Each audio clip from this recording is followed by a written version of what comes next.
અમદાવાદમાં આઈટી વિભાગના સુપર ઓપરેશનનો આજે બીજો દિવસ છે।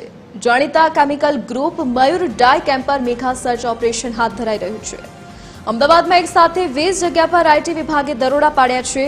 વટવા જીઆઈડીસી, સોલા, બોપલમાં આઈટી વિભાગની તપાસ કરવામાં આવી રહી છે। મયુર પટેલ અને સુજલ પટેલે ત્યાં ઇન્કમ ટેક્સ ત્રાટક્યું છે। વટવા જીઆઈડીસીમાં આવેલી મયુર પટેલની ઓફિસ અને ફેક્ટરીમાં દરોડા પાડવામાં આવ્યા છે।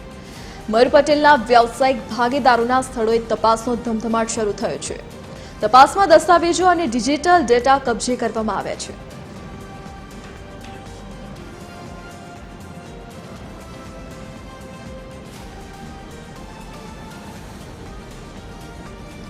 વધુ વિગતો સાથે સંવાદદાતા મૌલિક ઉપાધ્યાય આપણી સાથે લાઈવ જોડાઈ ગયા છે। જી મૌલિક, અત્યાર સુધીની આઈટીની તપાસમાં શું ખુલાસા થયા છે, શું સામે આવ્યું છે?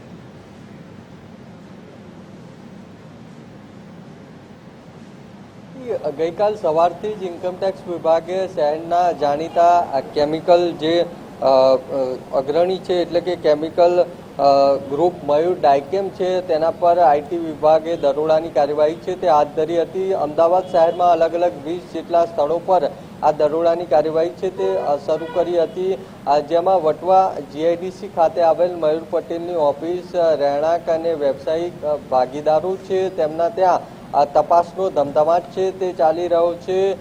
ખાસ જે રીતે ગઈકાલ સવારથી જ ઇન્કમટેક્સ વિભાગની કામગીરી ચાલી રહી છે ત્યારે બીજા દિવસે પણ આ કામગીરી એટલે કે આજે પણ આ કામગીરી છે તે યથાવત છે। ઇન્કમટેક્સ વિભાગની તપાસ દરમિયાન ડિજિટલ ડેટા છે તે જપ્ત કરવામાં આવે છે, સાથે સાથે આ દસ્તાવેજો છે તે પણ જપ્ત કરવામાં આવ્યા છે। આ શંકાસ્પદ નાણાકીય લેવડ દેવડને લઈને સમગ્ર આ ઇન્કમટેક્સ વિભાગના દરોડા છે તે જોવા મળી રહ્યા છે। ત્યારે આ દરોડાના કારણે જે અન્ય જે લોકો છે તેમાં ફફડાટ છે તે ફેલાયો છે। ખાસ કરીને ઉદ્યોગપતિઓ છે અમદાવાદના તે લોકોમાં ફફડાટ છે તે ફેલાયો છે। જે મયુર ડાયકેમ છે તે એક કેમિકલ ગ્રુપ છે અને તેની અલગ અલગ જે કંપનીઓ છે તે આવેલી છે। ઇન્કમટેક્સ વિભાગે જે રીતે જે માહિતી મળી હતી ને ત્યારબાદ ઇન્કમટેક્સ વિભાગે ગઈકાલથી જ આ દરોડાની કાર્યવાહી છે તે શરૂ કરી હતી।